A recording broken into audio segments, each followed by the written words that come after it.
പാപമോചനത്തിൽ നിന്ന് പൂർണ്ണമായി മുക്തമാകണം. ഇസ്തിഗ്ഫാർ അധികരിപ്പിക്കണം.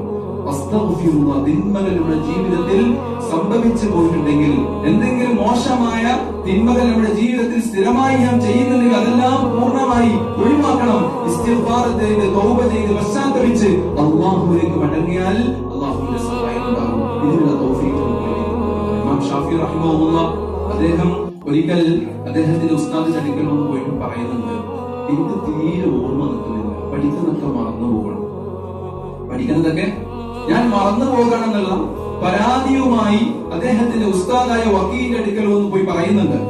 അപ്പം അദ്ദേഹം ഒരു കവിതയിലൂടെ വിശദീകരിച്ച് ശകൗതു ഇലാ വകീഇൻ സൂഅ ഹിഫ്ളി ഫഅർശദനി ഇലാ തർക്കിൽ മആസി وأخبرني بأن العلم نور ونور الله لا يهدي لعاصي.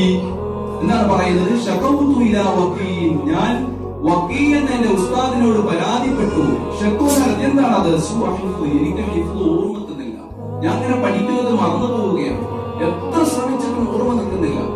ഫഅർശദനി ഇലാ തർക്കിൽ മആസി. എന്റെ ഉസ്താദ് എന്നെ സ്നേഹിച്ചുകൊണ്ട് വിളിച്ചുകൊണ്ട് എന്നോട് പറയുന്നത്, മോനെ ഈ തിന്മകളൊക്കെ ഒഴിവാക്കിക്കാണ്. എന്തെങ്കിലും എന്റെ ജീവിതത്തിൽ ചെറിയ ചെറിയ തെറ്റുകളോ കുറ്റങ്ങളോ നീ ചെയ്യുന്നുണ്ടെങ്കിൽ സ്ഥിരമായി ഇത് ചേർത്ത് പൂർണ്ണമായിട്ട് ഒഴിവാക്കി നോക്ക്.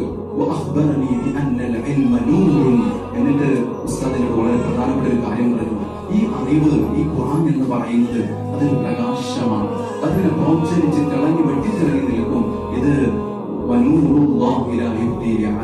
ഈ പ്രകാശം ഒരിക്കലും പാപികളുടെ ഹൃദയത്തിന്റെ അന്തരങ്ങളിലേക്ക് അത് കയറുകയില്ല, അത് പ്രവേശിക്കുകയില്ല.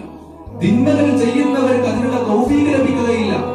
തിന്മകൾ സ്ഥിരമായി ചെയ്യുന്നവർ, അത് തെറ്റുകളിലായി ജീവിതം കഴിച്ചു കൂട്ടുന്നവർക്ക് ഈ പ്രകാശം ലഭിക്കുകയില്ലെന്ന് അദ്ദേഹത്തിന്റെ ഉസ്താദായ ഷാഫി റഹിമഹുള്ളാഹ് ഉപദേശിക്കുന്നത്. ഈ ഒരു ഉപദേശമാണ് നമ്മുടെ ജീവിതത്തിൽ തിന്മകൾ ഉണ്ടാകരുത്, എന്തെങ്കിലും തെറ്റുകൾ ഉണ്ടെങ്കിൽ അത് അല്ലാഹുവിനോട് പറഞ്ഞ് തൗബ ചെയ്ത് പശ്ചാത്തപിച്ച് മടങ്ങി എപ്പോഴും ശുദ്ധനായ ഒരവസ്ഥ, ഹൃദയം ശുദ്ധമായ ഒരവസ്ഥയെ പഠിക്കാൻ വേണ്ടി തയ്യാറാകണം എന്നാണ്.